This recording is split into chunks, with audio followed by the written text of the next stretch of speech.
The Forsberg House had stood for centuries on the outskirts of Stavanger, shrouded in mist and dark rumors. The house had belonged to the Forsberg family, once accused of witchcraft and violently purged by fearful villagers. Since then, locals spoke in hushed voices about the curse that clung to the land like a sickness. No family that had lived there stayed for long. Those who remained either vanished or went mad. When the Østvik family moved into the abandoned house, they knew nothing of its history. For Marius, Ingrid, and their two children, Elias and Sophie, it was a fresh start away from the city. The house was old, creaky, and smelled of damp wood, but it was theirs.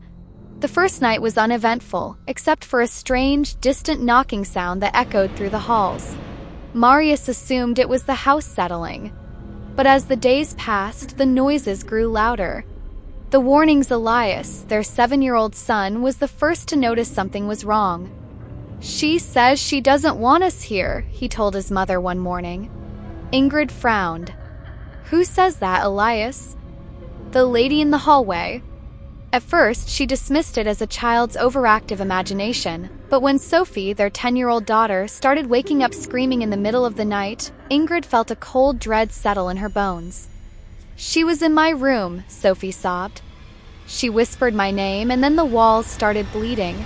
There was no blood when Ingrid and Marius checked, but the wooden boards were cold and damp, as if something had seeped into them.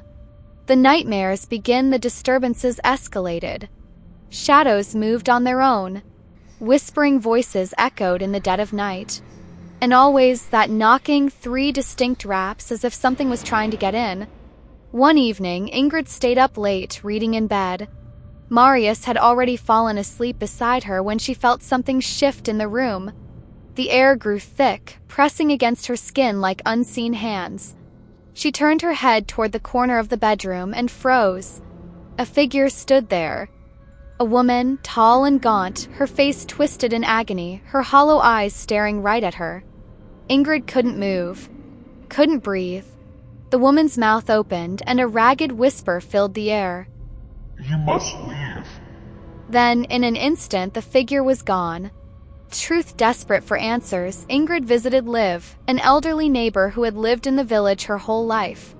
When Ingrid mentioned the Forsberg house, the old woman's face drained of color. "You should not be there," Liv said, voice shaking. "That place is cursed." She told Ingrid the story of Astrid Forsberg, a woman accused of witchcraft in the 1700s. The villagers had drowned her beneath the ice of the fjord, and as she gasped her final breath, she placed a curse on the land. "She said she would never leave," Liv whispered. "That all who entered the house would suffer as she had." The exorcism that night, Ingrid and Marius called a priest, Father Henrik, to bless the house. As soon as he stepped inside, his expression darkened. "There is something here," he murmured. He began his prayers, but the house reacted violently. Temperature dropped. The walls trembled. Elias screamed and was lifted off the ground by an unseen force. His small body twisted unnaturally in the air, his eyes rolling back as a guttural voice, one that was not his, spoke. "This is my home. You will suffer as I have suffered." Objects flew across the room. The lights shattered. A dark, shrieking form emerged from the shadows, Astrid Forsberg, her face twisted in rage. Father Henrik pressed the crucifix against Elias's forehead. The boy convulsed, his body rigid. The entity let out a deafening wail, its form flickering violently. With one final prayer, Father Henrik commanded, "In the name of God, be gone!" A piercing scream filled the house. The walls trembled one last time, and then silence. The Østvik family left the Forsberg house that very night, never to return. Years later, the house remains abandoned, its windows dark and empty. Some say they still hear knocking on cold winter nights. Others claim to see a woman in the window, watching. And if you listen closely, when the wind howls through the valley, you might hear a voice whisper, "Jeg kommer tilbake." I will return.